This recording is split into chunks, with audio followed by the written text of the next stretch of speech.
No turning back. All right, guys, welcome to Malibash Media. I'm your show host today, Ashley, and I have the esteemed voiceover artist, Maccabee Griffin, here with us today. He has done a lot of really cool, diverse projects, and we're going to hear some of the behind the scenes of a voice actor and what that looks like, some of the ins and outs, things to watch out for in the business. And first off, I just want to bring attention to his shirt because it's really fantastic. Voice actor. I spent all day in a padded room talking to myself, and I get paid for it. How cool is that? I love it. So, welcome. Thank you for being on the show. It says everything. Oh, well, thank you. I so appreciate it so much. I love it. That's fantastic. Oh, yes, like it's good to have a little like piece of it's like you're real, I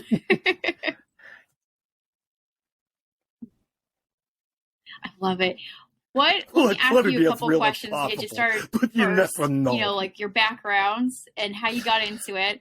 And then what are some of your favorite voices that you enjoy doing, like accents? And I know you've told me all these things, but our listeners are excited to listen in on it.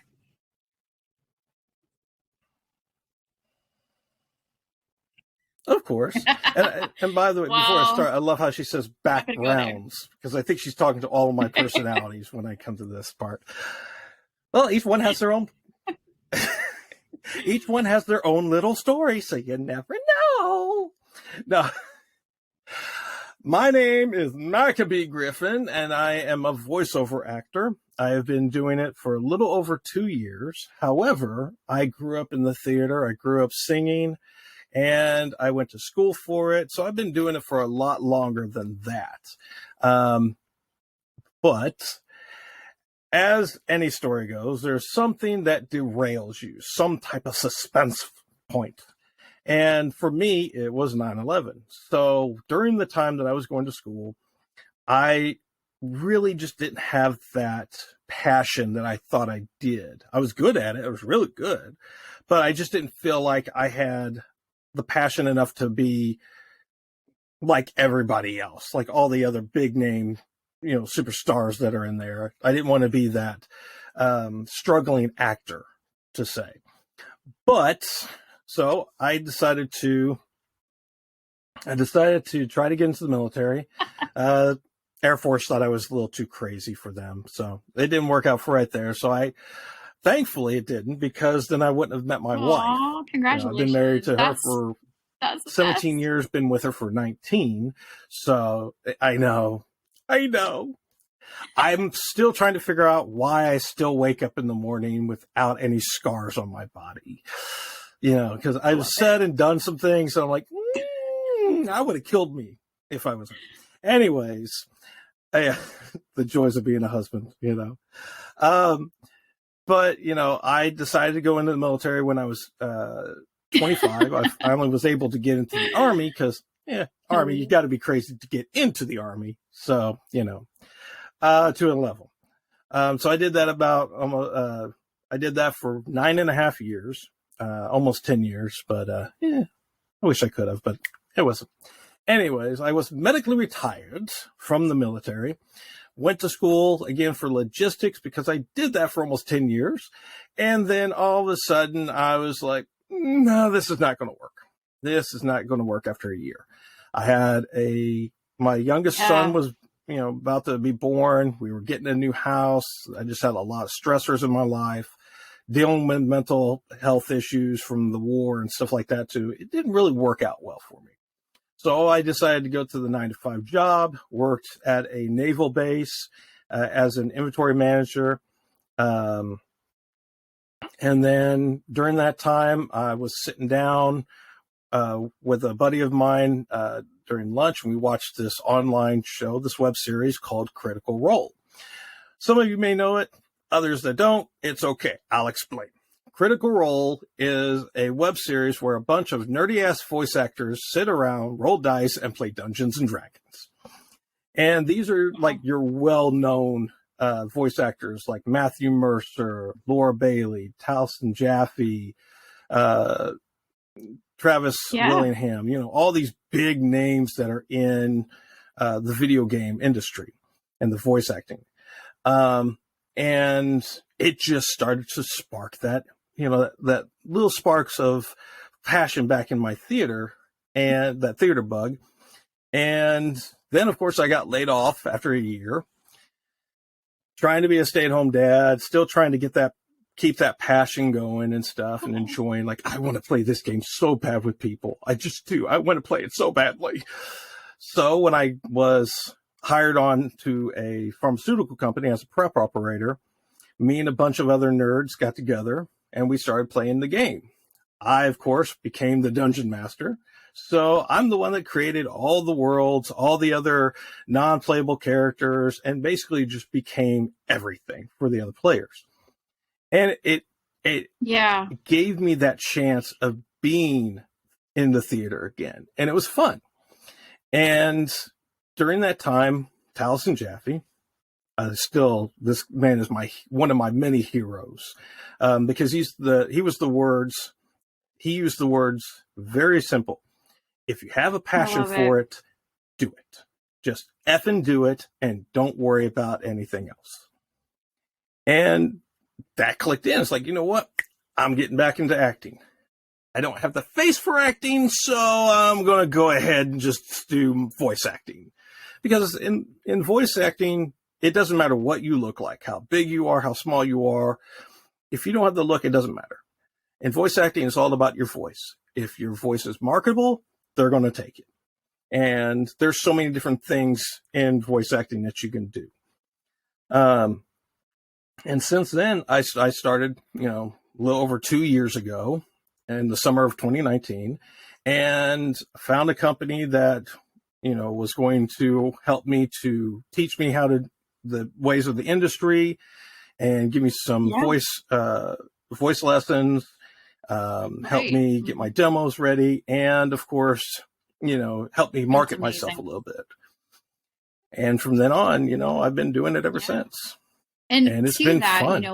I've done things that I never thought I would do. At first, the small jobs, right, that we, small in the industry is, sometimes what you think of. And then once you get into it, you find out that there's so much more to it, and it leads to something bigger. What is one of those jobs that you thought was, a smaller job that you did and it led to something really big?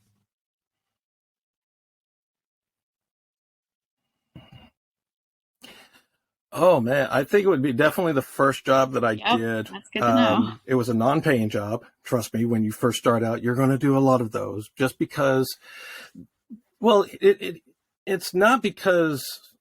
Exactly. It's not because you're not good enough. It's because of the fact that you need to build up a portfolio, and you have to take it on yourself to realize, hey, there are going to be a lot of jobs that I'm going to do my first year that are going to allow me to build this up so much that I can actually present it to other people and saying, hey, here's what I can do. Here's some examples of things I've done already.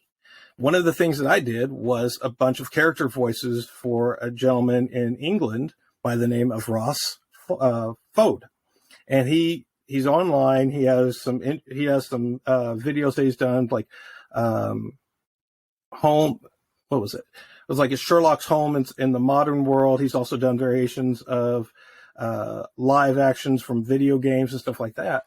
And again, it wasn't paying, but yet all those character voices I did actually allowed me to use those to present to other people. And those little voices that I did actually got me the chance to work with a animation studio in Amsterdam. Yeah. To do some character voices for one of their short animated films. And because of that, it was great. It's one of the greatest things I've done. I can actually say I have done voices for an animated film and got paid for it. But this thing has gone all across Europe through all the film festivals, and it's going to be airing in the LA making Film its Festival, US debut really cool. in December in LA. So yes, And it's film going to be, festival. it's so cool Yeah, just to 'cause say, those are not hey, easy I to was get a part into. of a project that went to the film festival. Yeah. That's fantastic. No.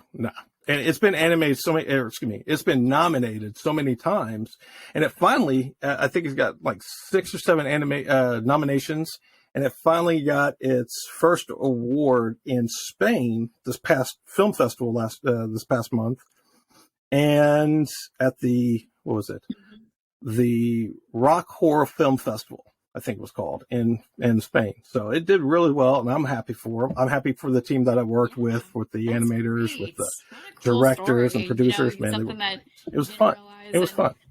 Maybe in the beginning, and then it leads to something else down the road. It's a really, great opportunity for people listening. You never know who you're going to meet or who you're going to run into or who you're going to work with that will eventually lead to something else down the road.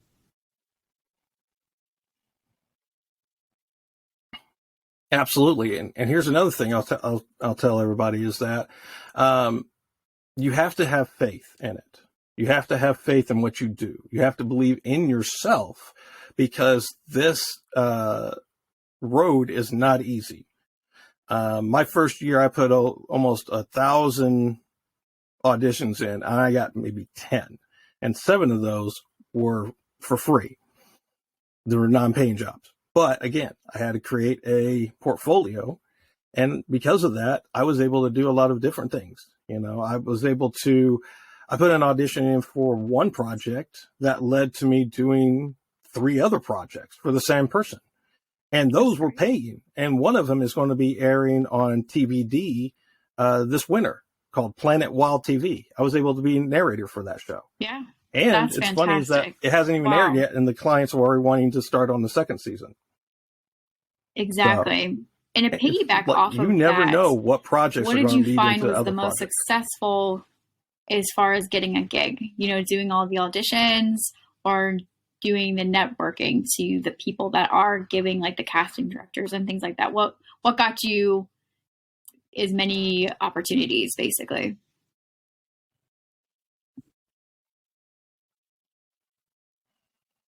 I would say networking has gotten me more, because here's the thing: big projects come and go, and you don't get very many of them. You don't have a chance to do a lot. Still do auditions. Don't get me wrong. You have to do a hybrid of networking, and you have to do a hybrid of auditions. Networking is a lot easier to do, and instead of cold calling like crazy, because you're going to get told there's going to be a lot of people say, yeah, just send me your demos and we'll give them a listen. Out of all those people I called the first year, not one of them ever called me back. Even if I went back to them, sent them emails and everything, they never answered me back. But the people that I network with, the groups that I go into, like for instance, H7 is one. Alignable is another one, online networking group. There's a variety of networking groups that are in your local area. Better Business Bureau is a great one that you can get part of. These companies or these networking groups are what are going to help you find those smaller jobs while you're still auditioning for the bigger ones. And those are going to be more profitable than those bigger ones are, because those bigger ones are very far and few in between.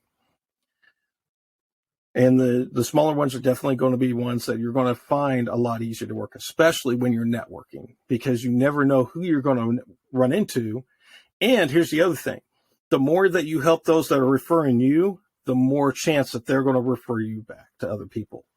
And that's so a great true. thing about I love you saying that, because networking it's the truth. Networking is one of the keys. I know some people think that the media field is a closed door, a closed system. In a lot of ways it is. And so networking is very much key, and who you help along the way, they can turn around and help you back. You do have to be careful, because there are always those people that will do things, behind your back, but networking, creating those relationships is one of the main ways to be successful in the business, no matter what genre you're in. And you won't always have the big projects. So what are you going to fill in the meantime? What are you going to build up your portfolio with?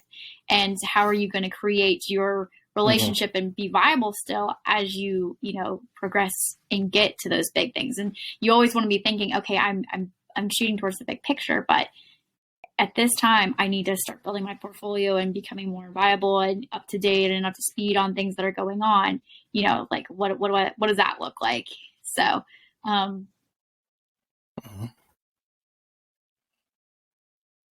yeah. And it is true. It's absolutely true. And, when you first get into it, you want to have a specific niche that you want to get into. You either do commercials, you either do narrations, or you do character voices. Me, when I first started out, I was a jack of all trades, master of none.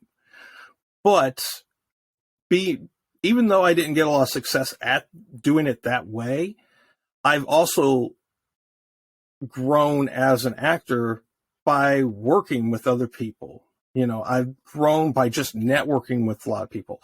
And sometimes the networking is not just for you, it's for the people that you know and within your network now.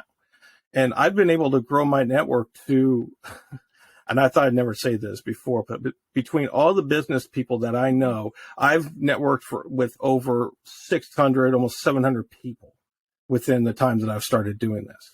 And that's not only on LinkedIn, that's also in all these networking groups, that's with, various different industries.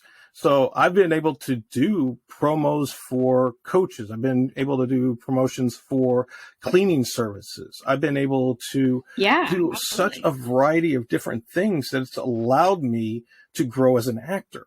And here's the other thing. Earlier today, I had a one-on-one with a young lady That's that awesome. is a sales rep for a marketing company. And because someone referred her to me, he is in a totally different industry, but he still said, hey, talk to this guy. And because of that talk, I'm already talking to her about working on some other projects. And here's the other thing. Because of the things that my son loves to do, my oldest son, who's 15, he loves to, do digital music. He loves to create digital music. He loves to, to draw, to illustrate, digital illustrations. He loves, programming, computer programming. So he's basically training himself to be a game designer, basically, at a young age. And because I said something to this woman, she actually said, hey, whenever you want to schedule a time, he can come in with it here and he can we'll give you guys the tour of the place. Yeah. And he can meet the videographers. He can meet the graphic designers. He can meet, our SEO people. So he understands the system. And because of that, that was a gift that she selflessly gave to me that I could give to him as a father. And because of that, we are going to do that. Yeah. And that's what these referrals, these networking groups do for you. Because sometimes it's not for your career. Sometimes it's just for your personal life, And that's what a lot of actors, I think, they don't remember. They just think they have to audition like crazy and then they'll get seen, they'll get that job. And, creating those relationships with the people that are in the field, they can get you into consistent jobs over and over again. Whereas in an audition, will just get you into one job.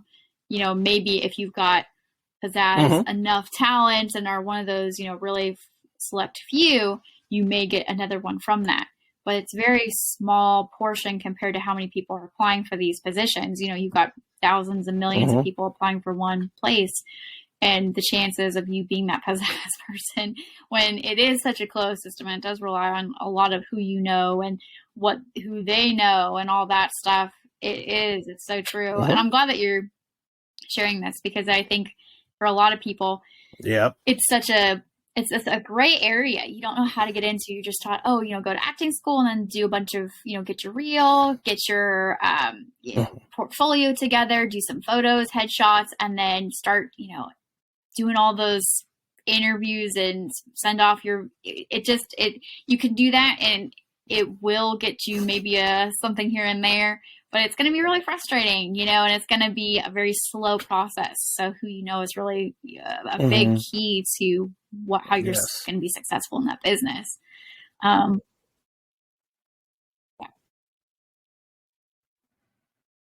Yeah, you have to hustle every single day. You have to hustle.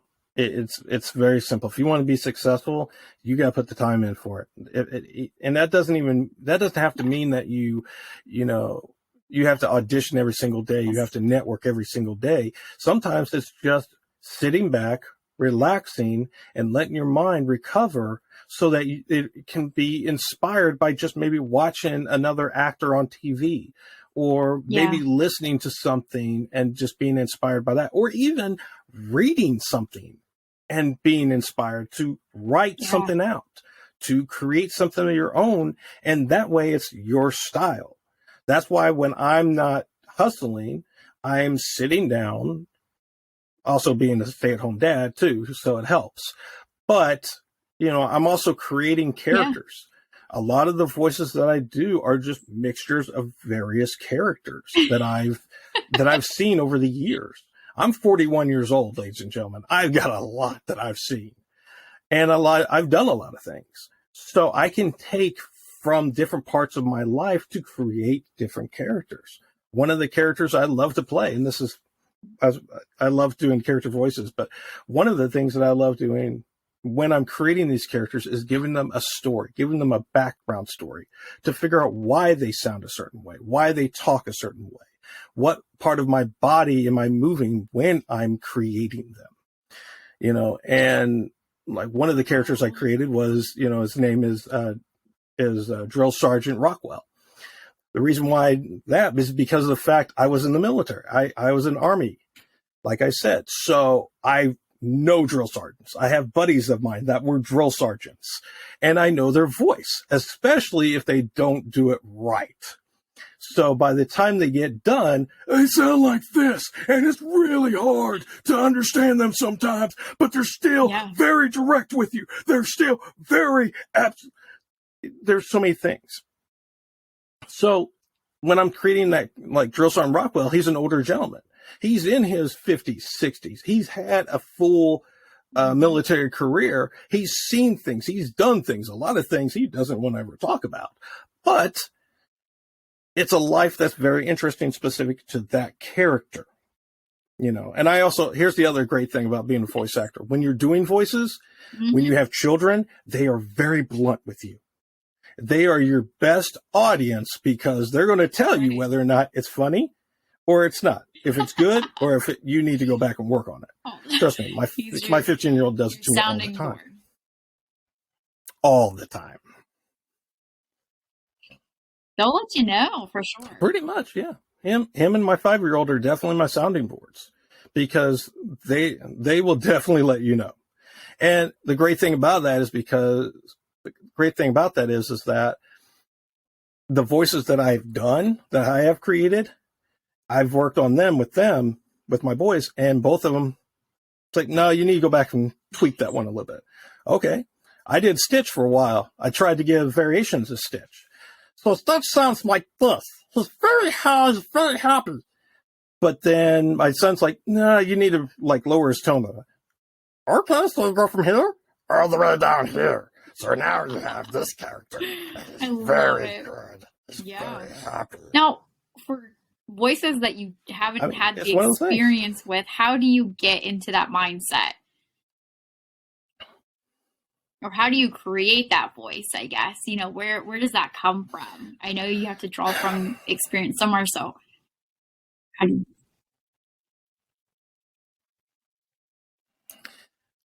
A lot of times the characters just come from anything that you can pull from. Like for me, like I said, cartoons that I grew up with, people that I know. Sometimes you just take a voice from somebody, some voice you've heard over your life. I can, like Peter Griffin. I can't do Peter Griffin. I can do his laugh, but I can't do his voice. But I could take that and add it to another voice. So it's like one of the characters I do is his name is George. Okay. He is a mixture of like the lion from Wizard of Oz. He's got the mentality of the giant from the old Disney cartoons. And he's got like that floaty style of talking from, Mr. Snuffleupagus. So he's very small. He's very large in the way that he talks, but he's very slow when he does it. Yeah. But again, it's just like you take all these inspirations from everywhere and you just build something. And the difference when you're creating a voice, there's a technique called the Laban effect. And it was by a gentleman by the name of Rudolf Laban, who was a dancer in the early 1900s. I think like between 1910 and 1960 was where he lived. But there was different varieties of energy and movement when they were dancing. And actors, especially voice actors, take these effects, these little ways of talking and these slight movements of like heaviness, light, the weight is light or it's heavy. The energy is either fast or slow. It's direct, indirect. There's just so many different things. And you can take these little things, then you add in the little details about the characters. Okay, how are they big? Are they medium? Are they small? Do they have a nasally voice? Do they have a regular voice? Do they have a deep voice in the back? There's all kinds of little things that add into that. Do they have a lisp? Yeah. Do their W's sound like L's, or their L's sound like W's? Excuse me. Where are you putting your breath at? There's just so many varieties with that. And when you can take those little things and you mix them up, theoretically, with all those little details, even in accents, theoretically, I can do over 300,000 different and very distinct character voices. Am I going to use all 300,000 of those? No, not even close. But if I can get at least 20 of them with good voices that are very distinct from each other, have a different background story to them, then I know I can work with those guys. Currently, right now, I'm up to those 20. So, and here's the other thing about voiceover. 90% of the time, you're going to use your own voice. You're going to use your regular voice. That's it. I've listened to your demos that you did on your website, and I was like, yeah, it's such an organic, great voice, and like you said, for commercials and things like that, and a lot of other jobs, they'll just come to you for your regular voice, of what you have to bring to the table, because a lot of people don't realize, I don't think you realize that until you get into it, should I say, where that's typical type of Hollywood voice that you would hear on a commercial and stuff. Not everybody can do that. I wouldn't be good on I sound like a 12-year-old, and it wouldn't be good. I don't think anybody would probably buy anything from me. So it would just be those people that have that natural voice. It automatically opens up the whole system for you. But then if you could do extra voices on top of that, that's an extra bonus, but a lot of times you will be just doing that's your voice, what you're born with, right? What you're, have chosen to use, which is fantastic.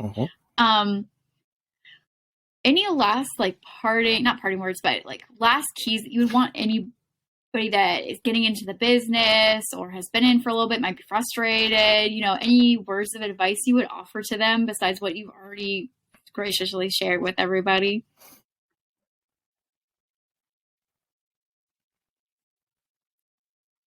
Yeah, absolutely. I would definitely say find your own style. Yeah. Be yourself, be your authentic self, because that is what's going to make you special. That's what's going to make you different from everybody else. Because there's tons of people that can do impressions of various people. But those are exactly what they are. They're impressions of people. They're not that person. That person had to be their authentic self to get those projects, those jobs. And they worked very hard at it. There are so many Exactly. people that do Jack Nicholson, but Jack Nicholson's the best Jack Nicholson there is. And, look at Kevin Hart. Kevin Hart most people think of him as a comedian, but he is beyond funny. Besides being funny, he's also very good at being dramatic. He's very good at being an actor because he knows where to pull from his life. And that's what stand-up comedians can be very good actors too. And because of the fact that they know how to talk to approach an audience, and they know how to talk to them, not talk at them, but talk to them. And that's why when you're looking at different inspirations, look at the comedians, look at the way that they control the room, because that's going to be a way to inspire you as well. Because when you can control the room, when you can connect a personality to someone's message and can connect with your audience on an emotional level, you will be successful. One of the things I try to tell people is the successful adult is the child who improved and took time to improve their craft. I'll say it again. The successful adult is the passionate child who took time to improve their craft.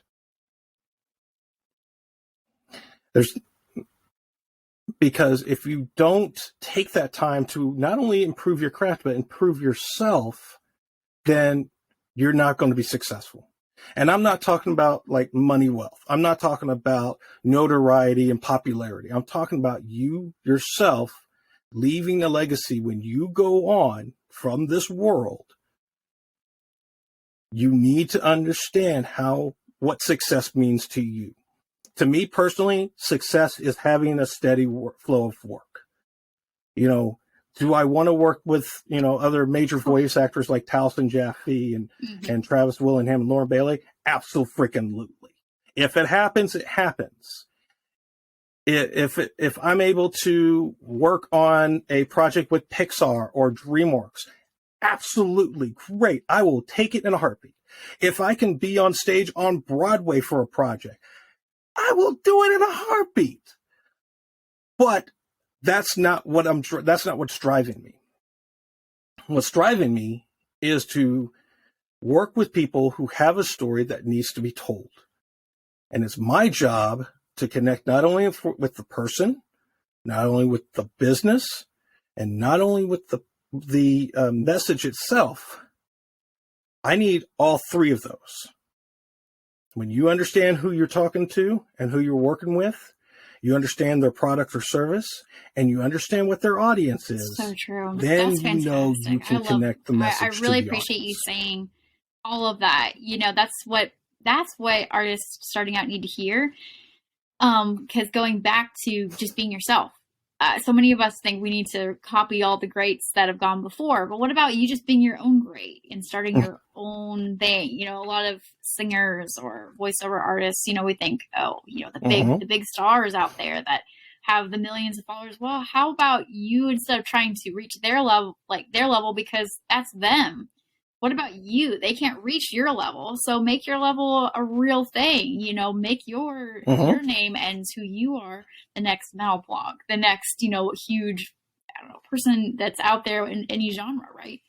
So I really think that's a really great key, and I appreciate you saying that, because I know that'll speak to lots of the audience, and those people are starting out in any genre of media.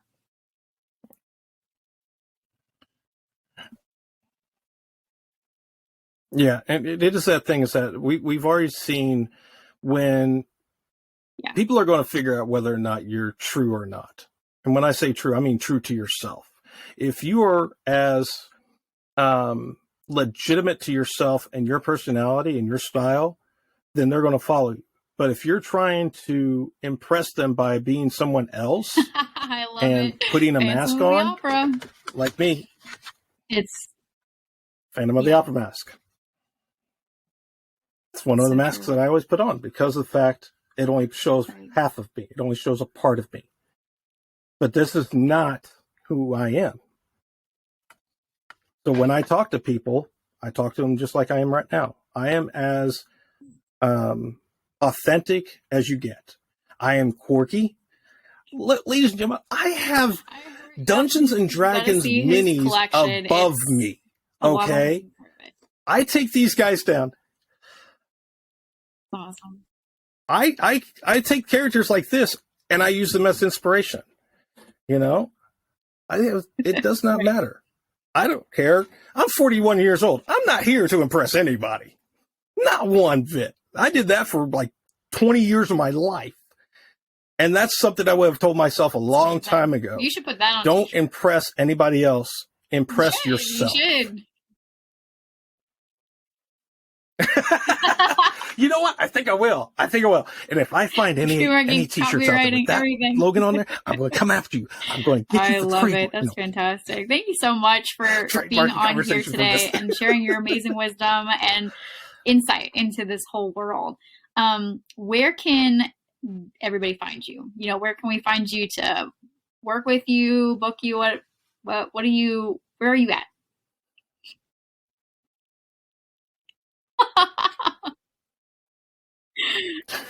Well, I'm right here in front of you. Did you see me?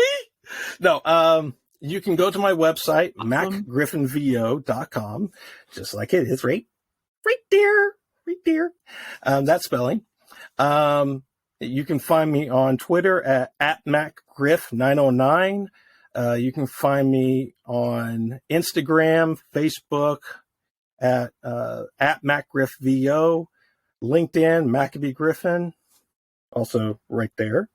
Awesome. And you can actually hear me on Clubhouse and on Wisdom app. I'm always on Clubhouse every Saturday morning at 8 p.m. Eastern Standard Time in the eMixer Clubhouse room, where a bunch of us entrepreneurs are in there to actually give our words of wisdom to each other, just to learn from one another, because there are people in there that are actually getting it, that are actually doing it and actually getting successful at it. On Wisdom, I go on there every once in a while and I will just record myself, and just, you can come on there when you see my name on there, come up to the stage. Sometimes I'll talk to you, give you some words of wisdom if I can. Or you can just sit back and just listen to me talk to myself. I just thank you so much again. I do it all the time. Here and talking and taking the time. I really appreciate it. It's been such a great time to get to know you, and talk a little bit more. We'll keep up, for sure. But hey, no problem. I'm sure we'll have you on later on down the road to see where you are at. Kind of a follow up. Yeah. We're gonna talk. We're gonna connect here. We got that network already happening, right? We're gonna talk. Oh, I appreciate it, and I'm gonna go ahead and absolutely zone us out for now. But go ahead and stay on, and I'm gonna say goodbye to our listeners. Thank you guys for popping in. Join us next week for our next live guest. We've got a lot of new people that are coming on, all kinds of great artists, and you don't want to miss any of them, because we've got all kinds of genres. I got Prop Master, Ashley Flowers, who will be coming on. She makes some of the most real life, it's real life, like people I don't know how she does it. It's pretty fantastic. So we're lucky to have her joining us. I actually know her from when I was in Hollywood. So she'll be coming on, and some other really great artists as well. So thank you all, and have a good rest of your day. Happy Thanksgiving. All right.